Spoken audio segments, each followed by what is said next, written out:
بسبب جوجل ترندز.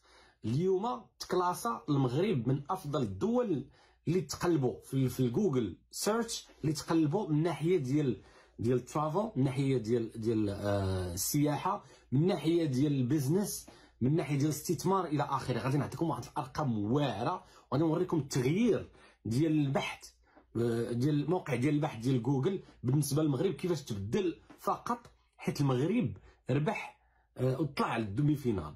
وبعض الارقام راه قبل ما يطلع للدومي فينال راه غير ربح 6 مليون بدا المغرب كيتكلاسا في جوجل ترندز، ودابا تكلاسا بزايد. ولا دا كاس العالم غادي يكون موضوع اخر، وغادي نعطيكم واحد الارقام مهمه تبعوا معايا حتى الاخر. اذا كما كتشوفوا في الجنب هنايا كنبين لكم هنايا المغرب، الا درتي البحث في المغرب شحال هادي مقارنه مع دابا، غير من الناحيه العاديه غيبان لك واحد الصعود كبير، واحد الصعود كبير. وجوجل ترانس كيقول بان راه مازال البحث غادي يكون اكثر من الناحيه ديال المغرب. هذه الاولى، غير المغرب بوحدو. الا درنا واحد المقارنه واحده اخرى، المغرب مع ميريكان، تخيلوا معايا المغرب في البحث ما عمره ما فات ميريكان. في جوجل معظم الناس في العالم، وهذا وورد وايد كما كتشوفوا، كيكتبوا يونايتد ستيتس كتطلع هي الاولى، احسن من المغرب بزيد. اول مره كيطلع المغرب احسن من ميريكان، ومازال مرتقب بان هذا الشهر هذا والشهر الجاي كامل غادي يكون الكلاسمون ديال الكلمه ديال موراكو غتكون كلاسيه هي الاولى احسن من ميريكان. هذا غير البحث العادي. بقاو غادي معايا وغادي نوريكم واحد الارقام خطيره واحده اخرى دقيقه. من ناحيه ديال الترافل، ها انتم دابا غنبارطاجي معكم وورد وايد، اي ان في العالم الناس اللي كيقلبوا على المغرب من الناحيه السياحيه.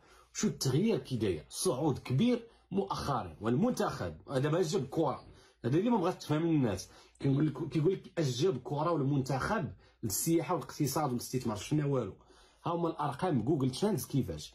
راه المستهلك راه موضوع واحد اخر، راه الاشهار فابور تعطى للمغرب.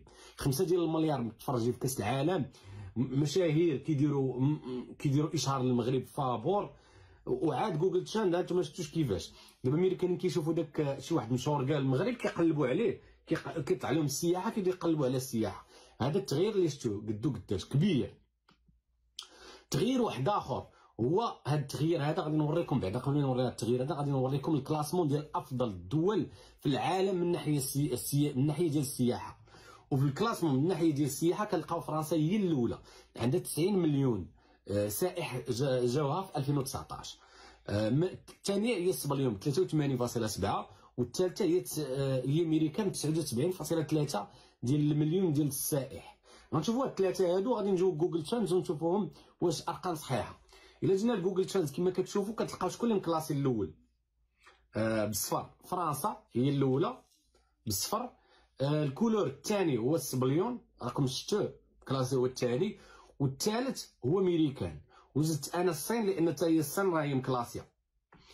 الصين مكلاسيه هي الرابعه، درت 4 ديال الدول. وشفنا هاد 4 ديال الدول، وتخيلوا دابا معايا المغرب ولا في الزرق. وشو كيلاح المغرب الصبليون، شو كيلاح المغرب ميريكان ولا الصين، وتكلاسا مع فرنسا.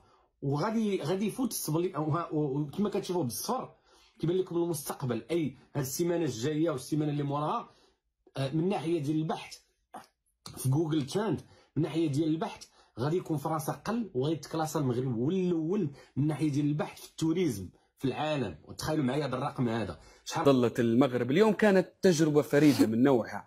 تكلمت في تصريحات سابقه ان التاريخ تغير، الجغرافيا تبدلت. اليوم ما زالت الارقام تسجل بالنسبه للمغرب. بالطبع المغرب تاش فوق رؤوسنا. المغرب اللي قام به في الكأس العالم هذا حتى اليوم رغم الهزيمة. أنا نعرف فرق عربية تخرج من الدور الأول تروح يقولوا انسحاب مشرف. اليوم المغرب يلعب النصف النهائي، ماذا نقول؟ وليس بالانسحاب، مازال يلعب. نعرف بلدان عربية عندها 15 يوم اللي روحت ورجعت بطولاتها ودخلوا، المغرب مازال يلعب. أنا نحب تحية كبيرة للمغرب.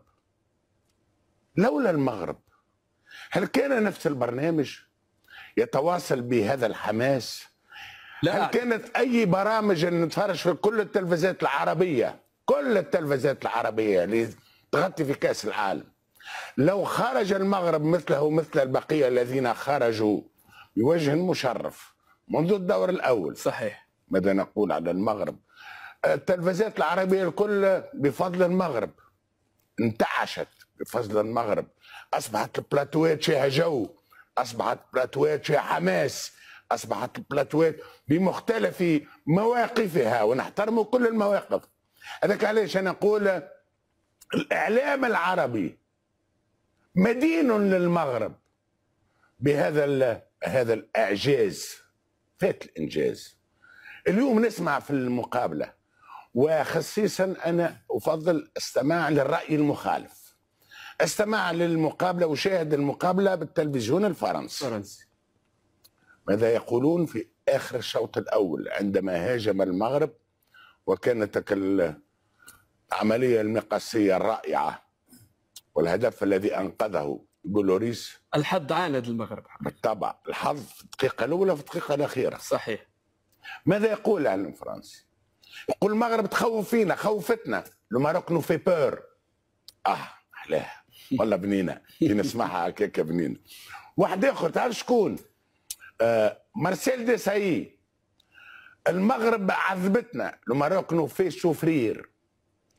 واحد اخر معاه يظهر لي فرنانديز يحكي كذلك، شو يقول؟ لو ماروك نو في ترومبلي، رعشنا.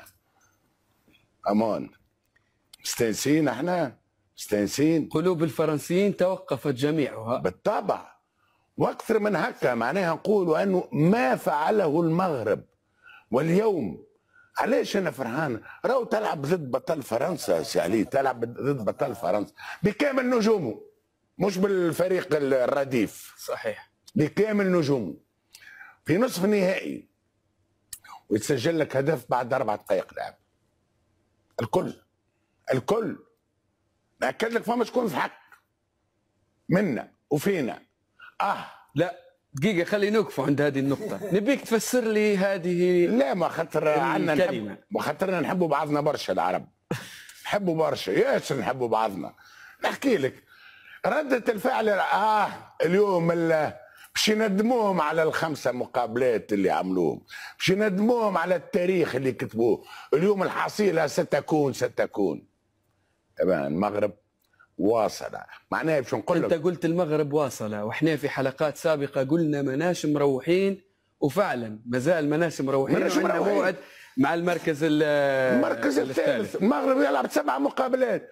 تعرف كي تلعب 7 مقابلات معناها وصلت لنهاية المشوار. وبالتالي انا اقول المغرب اليوم كتب التاريخ. المغرب اليوم فتح صفحة عربية كروية جديدة.